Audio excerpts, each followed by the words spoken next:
আসসালামু আলাইকুম সুপ্রিয় শিক্ষার্থীবৃন্দ, কেমন আছো সবাই? আশা করি তোমরা অত্যন্ত ভালো আছো এবং তোমাদের ভালো থাকাটাই বরাবরের মতোই আমার একান্তই কাম্য।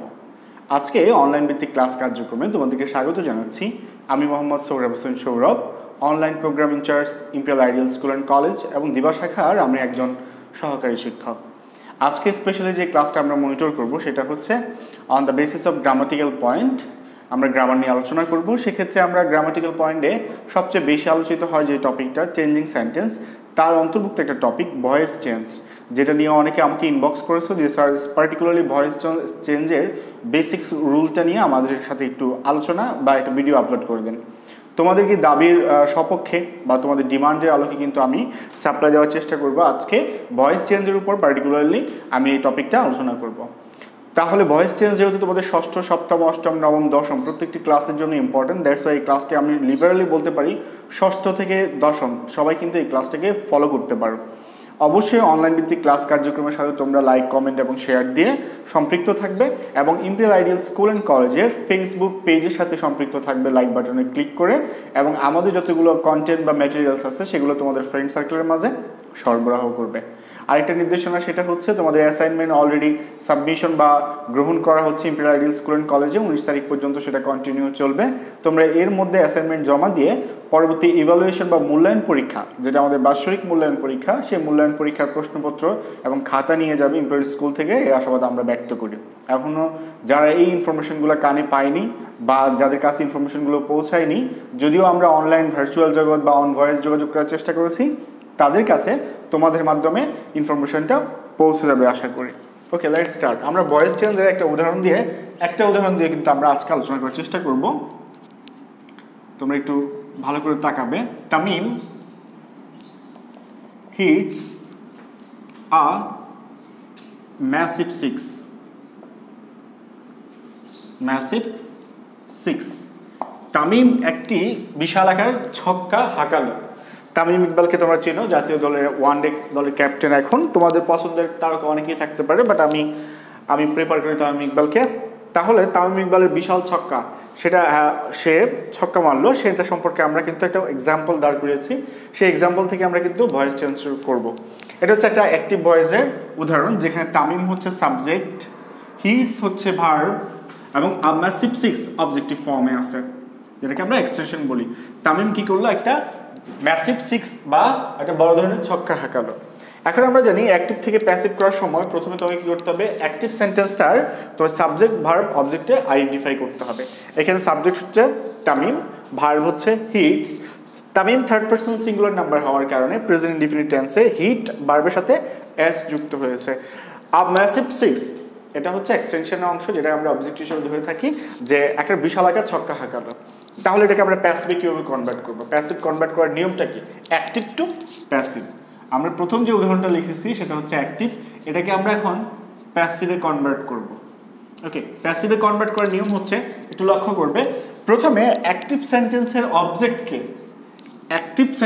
অবজেক্টকে প্যাসিভ করার সময় সাবজেক্ট করতে হবে। তাহলে এখানে অবজেক্টটা কে? আ ম্যাসিভ সিক্স। তাহলে এটাকে আমরা সাবজেক্ট করে নিই, আ ম্যাসিভ সিক্স। এরপর কি করতে হবে? অবজেক্ট চলে গেল, এটাকে আমরা কেটে দিলাম যে এটার কাজ শেষ। এরপর কি করতে হবে? একটা টু বি ভার্ব আনতে হবে, টেন্স অনুসারে টু বি ভার্ব আনতে হবে। এখানে যেহেতু কোনো টু বি ভার্ব নাই, অ্যাক্টিভ সেন্টেন্সে টু বি ভার্ব ছিল না, প্রিন্সিপাল ছিল। এই প্রিন্সিপাল ভার্বকে রূপান্তরের পূর্বে তার এখানে কিন্তু আমরা যে অবজেক্টকে সাবজেক্ট করলাম, সেই সাবজেক্টের পর একটা টু বি ভার্ব আনতে হবে সাবজেক্টকে দেখে। আ massive six singular, third person singular, এবং এটা বর্তমান কালের যেহেতু সেন্টেন্স, ভার্বটা বর্তমান কালে, তার টু বি ভার্বটাও বর্তমান হবে। থার্ড পারসন সিঙ্গুলারের জন্য ইজ, টু বি ভার্ব বা অক্সিলারি ভার্ব বসালাম, আ ম্যাসিভ সিক্স ইজ। তাহলে এর পরবর্তী কি করব? যেহেতু অবজেক্টের কাজ শেষ, পিছন দিক থেকে আমরা সামনে কাজ করতেছি, এরপরে ভার্ব, প্রিন্সিপাল ভার্বকে নিয়ে কাজ করব। প্রিন্সিপাল ভার্ব সবসময় প্যাসিভ করার সময় B3 বা পাস্ট পার্টিসিপল ফর্মে হবে। হিট শব্দটির পাস্ট পার্টিসিপল ফর্ম হচ্ছে হিটেন।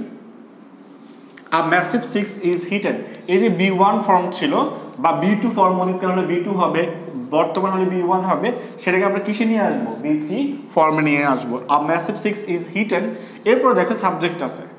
আর অধিকাংশ ক্ষেত্রে আমরা কিন্তু কি করি?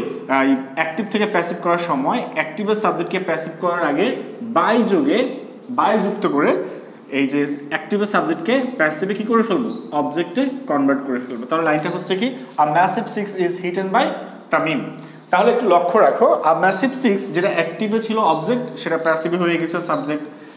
হিটস যেটা B1 ফর্ম ছিল প্যাসিভে হয়ে গেছে B3 ফর্ম, এবং যেটা সাবজেক্ট ছিল অ্যাক্টিভে সেটা প্যাসিভে হয়ে গেছে অবজেক্ট। অতিরিক্ত হিসেবে আমরা কি যোগ করেছি, টু বি ভার্ব এবং বাই যুক্ত করেছি।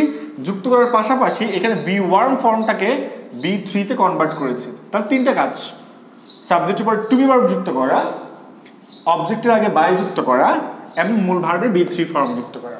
এখানে একটা জিনিস লক্ষণীয়, সবসময় যে বাই যোগে সাবজেক্টকে অবজেক্ট করতে হবে তা না, কিছু কিছু ভার্বের ক্ষেত্রে টু যুক্ত হয়। যেমন মনে করো একটা নো ভার্ব আছে, KNOW, নো।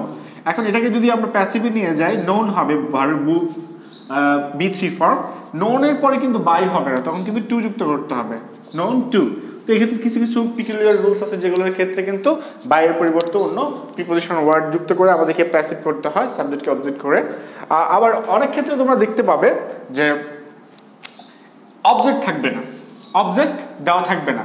তোমার মনে করো লাইনটা যদি হয় এরকম, তোমরা একটু মনোযোগ সহকারে লক্ষ্য করতে হবে, তাহলে বুঝতে পারবো। অধিকাংশ ক্ষেত্রে তোমরা যে প্রবলেমগুলো ফেস করো সেগুলো হচ্ছে যে স্যার অবজেক্টকে আমরা যে সাবজেক্ট করবো অনেক সময় অবজেক্টই থাকে না, তখন কি হবে, যদি লাইনটা এরকম হয় যে একটা প্যাসিভ থেকে তুমি অ্যাক্টিভ করবে।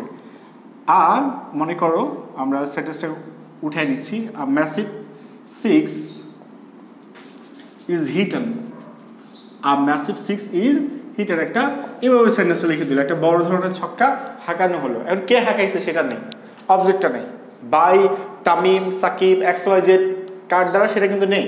এক্ষেত্রে তুমি কি করবে, এখন তোমাকে প্যাসিভ থেকে সাবজেক্ট অ্যাক্টিভ করতে হলে তুমি জানো যে অবজেক্টকে সাবজেক্ট বানাতে হবে। এখন তো অবজেক্টই নেই, কে মানলো সেটা নেই। দ্যাটস ওয়াই তোমাকে এখানে থার্ড সেন্স বা তোমার ইনার সেন্সকে কাজে লাগাতে হবে, তোমার উপস্থিত বুদ্ধি থাকতে হবে। আর ম্যাসিভ 6 ইজ হিটেন, একটা বড় ছক্কা হাঁকানো হলো, কে হাঁকাইতে পারে। সেন্টেন্সে যদি এই সংক্রান্ত কোনো ক্লু না থাকে তাহলে আমরা জানি যারা ক্রিকেটার ব্যাটসম্যান, সাধারণত বোলারে তো ছক্কা হাঁকানোর কোনো স্কোপ থাকে না, যেহেতু বোলার বোলিং করবে পার্টিকুলারলি, তাহলে এই ছক্কা হাঁকানোর দায়িত্ব হচ্ছে মূলত ব্যাটসম্যানের। তাহলে আমরা এখানে একটা অবজেক্ট মনে মনে ধরে দিলাম, বাই এ ব্যাটসম্যান। তাহলে আমরা বললাম ব্যাটসম্যান ধরলাম, ব্যাটসম্যানটা হচ্ছে আমাদের অবজেক্টিভ ফর্ম, যেটাকে সাবজেক্ট করে নিলাম। টু বি ভার্বটা উঠে যাবে প্যাসিভ থেকে অ্যাক্টিভ করার সময়, মূল ভার্বে হিটেন B3 থেকে B1 হয়ে যাবে, উল্টো। তাহলে হিটেন ব্যাটসম্যান, টু বি ভার্ব যদি উঠে যাবে মূল ভার্বটা বসবে, ব্যাটসম্যান হিটস, কর্তা থার্ড পারসন সিঙ্গুলার নাম্বার, এর জন্য মূল ভার্বের সাথে এস বাই এস যুক্ত হবে। আর অবজেক্টকে যে সাবজেক্ট ছিল সেটাকে অবজেক্টে কনভার্ট করতে হবে, আ ম্যাসিভ 6। তাহলে এখানে তোমার লক্ষণীয় বিষয়বস্তু হচ্ছে তুমি যখন প্যাসিভ থেকে অ্যাক্টিভে কনভার্ট করবে তখন কিন্তু কিছু জিনিস ডিলিট করতে হবে, যেমন অক্সিলারি ভার্বটাকে ডিলিট করতে হবে, মূল ভার্বের B3টাকে B1 এ নিয়ে আসতে হবে, এবং বাই যোগে সাবজেক্টকে অবজেক্ট করার যে বাইটা সেটাও উঠে যাবে। যদিও বা এখানে কিন্তু কি ছিল না, বাই যোগে অবজেক্ট ছিল না, আমরা এখানে থার্ড সেন্স কাজে লাগিয়ে কে ছক্কা মারতে পারে, ব্যাটসম্যান, সেটাকে আমরা ইন্ডিকেট করলাম।